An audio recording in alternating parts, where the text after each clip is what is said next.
بر سر 25 تن از حافظان قرآن کریم در مدرسه اتحادیه ولسوالی الجهاد ولایت سرپل دستار فضیلت بسته شد. محفلی که به همین مناسبت در مدرسه اتحادیه ولسوالی الجهاد ولایت سرپل برگزار شده بود، در آن مسئولان ملکی و نظامی از ولایت بلخ، جوزجان، مرکز و ولسوالی های ولایت سرپل، علمای دین، بزرگان قومی و صدها تن از اهالی ولسوالی الجهاد اشتراک نمودند. الحاج دامالله محمد نادر حقجو معاون مقام ولایت یکی از سخنرانان این محفل ضمن تبریکی فراغت و دستار فضیلت به حفاظ کرام و اولیایشان از خدمات مردم ولسوالی الجهاد به مجاهدین اظهار قدردانی نموده از مردم خواست تا در راستای حفظ نظام اسلامی با امارت اسلامی افغانستان همکار باشند. به گفته وی امنیت در سطح کشور و منطقه به همکاری مردم تامین می شود. مردم متدین و مجاهد پرور و دین پرور ولسوالی الجهاد، شما چه اندازه که در مقابل اشغال به خاطر خاتمه دادن اشغال قربانی دادیم، فداکاری کردیم. امروز خواهش من از شما همین است که در راستای حفظ این نظامی که شما اینو ارزان نخریدید، ارزان بفروشید. این نظامی که 20 سال شما مردم ملت اینا قیمت خریدین، انشاءالله مطمئن هستم که ارزان نمیفروشید.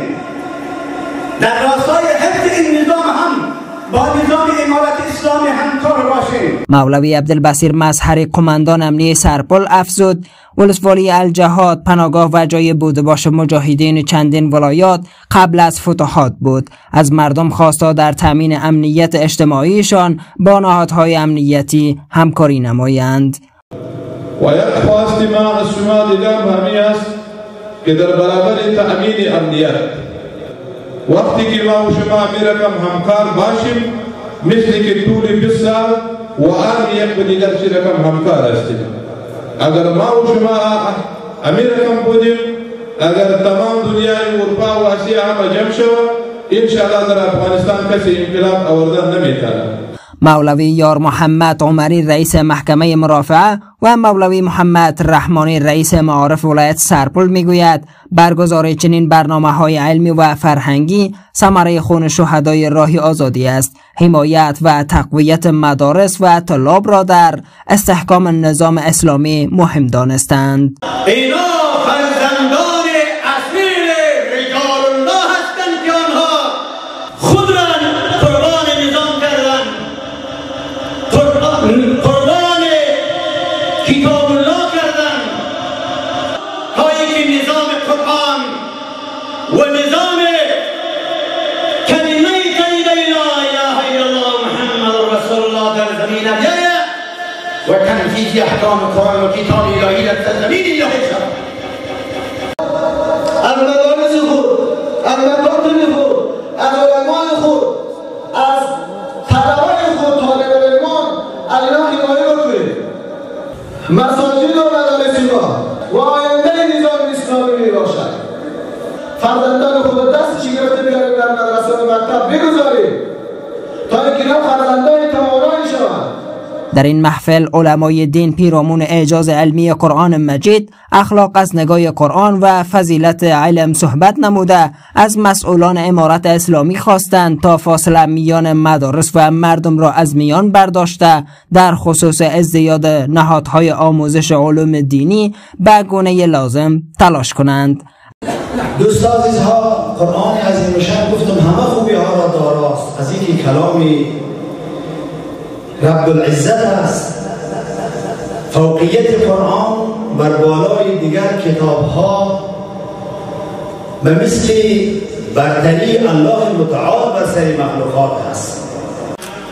علم در دنیا برای همه عزت است، اما در آخرت برای مسلمان ها چنانچه که در دنیا عزت بود در آخرت هم عزت است. علم انسان های ابتدایی را از غار نشینی و کاخ نشینی تبدیل کرده است. حالا نماز را بپذیره، حالا صیام را بپذیره، حالا ارزش قرآن را بپذیره، حالا بقیه و مکلفیت هایی که به نفع ما ظاهرا بپذیریم، اما سر یک حکم الله جل جلاله و رس عقل اعتراض بکنه، بگیم بله همه احکام الهی را قبول میکنم اما قصاص و حدود را نمیپذیرم. در یک بود اینجا مسئولیت ما، مکلفیت ما، خوش اخلاقی ما بلنگ به اصطلاح، پس ما بد اخلاق است. از سوی هم عبدالرحیم عبید استاد حافظان فارغ شده میگوید که این حافظان طی 3 سال حفظ قرآن کریم را تکمیل نموده تقدیم جامعه شدند. اینجا در طی مراحل 3 سال میشه که شروع کردن تا 3 سال به تکمیل رساندن. ان شاء الله خدمت جامعه را بکنن، خدمت فرزندان اسلام را بکنن تا اینکه فراغت تحصیلشان همچنان به پایان برسانند. صبغت الله روحانی پدر یکی از حافظان فارغ شده با اظهار خرسندی از دیگر خانواده ها میخواهند فرزندانشان را به خاطر فراگیری علوم دینی به مدارس و مراکز آموزشی بفرستند. تعداد تقریبا 25 تن از حافظان قرآن عظیم‌شان تقدیم جامعه شده.